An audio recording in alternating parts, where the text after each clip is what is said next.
y'omu ku bantu abaweereza wano naddala aba Advent ndowooza bamumanyi nnyo omusumba Mawejjepo era mukwano gwa mukama waffe ate mukwano gwaffe abasumba batuli owa myoyo ate kati nze omu Advent essanyu limbugaanyo okucelebrating omusumba waffe omusumba Mawejjepo bamukoledde akabaga k'amazaalibwa era abaagalwa be abayitirivu omuli ne mukama waffe bagambye akabaga kano tukalage ku bantu abaagalwa mu bitiibwa ebingi fena celebrating omusumba waffe Mawejjepo era tumusabira myaka awangaale mukama mwene emirembe kale thank you so much let's link up tomorrow katwalekere emboozi eno ninjagala kwebaza Katonda olw'omukisa guno ogumpeereddwa olwaleero nange okubeera okujaguza olunaku luno olwaleero obulamu bwa mukadde waffe Pawulo Mawejje. Njagala kwebaza Katonda kubanga obulamu bwa Mawejje si bwa kwogerera. Ye muntu gwe ndowooza nti amanyiddwa mu Uganda yonna. Ekintu kye nkwagalako kwe kwagala okutali kwakajanja.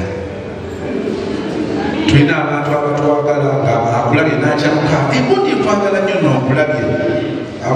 tera nnyo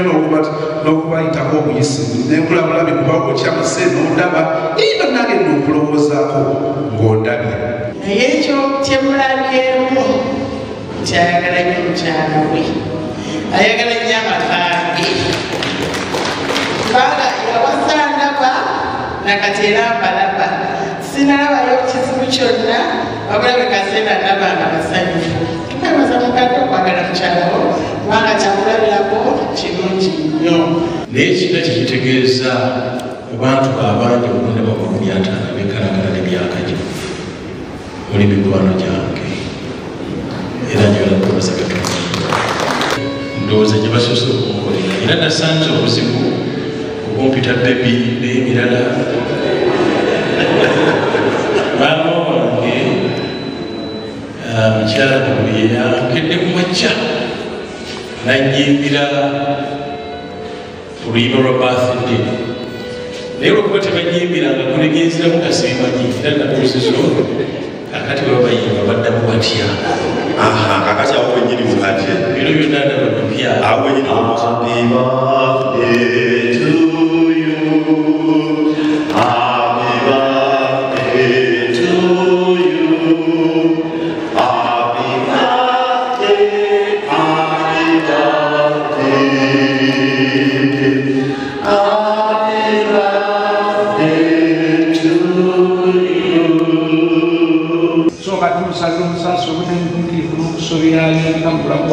abantu twali muntu atalina bunafu butwetoolodde netwebaza amaanyi kutuwani tusobola okubeera abawanguzi